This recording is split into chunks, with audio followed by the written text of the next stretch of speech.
अगर अभी तक आपने अपने इस चैनल को सब्सक्राइब नहीं किया है तो सब्सक्राइब कर लें, नीचे दाएं साइड लिखे हुए पर टच कर लें और घंटी वाला बटन दबा दें।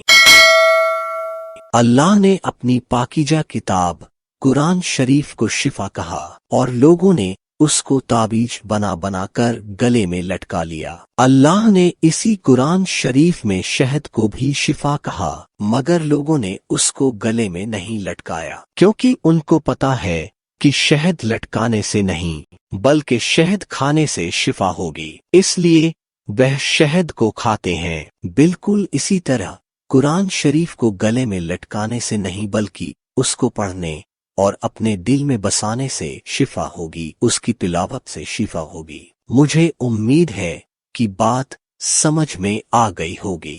वीडियो में चलते चलते एक दरखास्त के अपने बच्चे और बच्चियों को दीनी तालीम दें और नमाज की पाबंदी कराएं और नमाज सिखाएं और उनको गाली गलौज, गाने, मोबाइल से बहुत दूर रखें। चैनल को सब्सक्राइब नहीं किया है तो चैनल को सब्सक्राइब कर दें और वीडियो को लाइक कमेंट कर दें।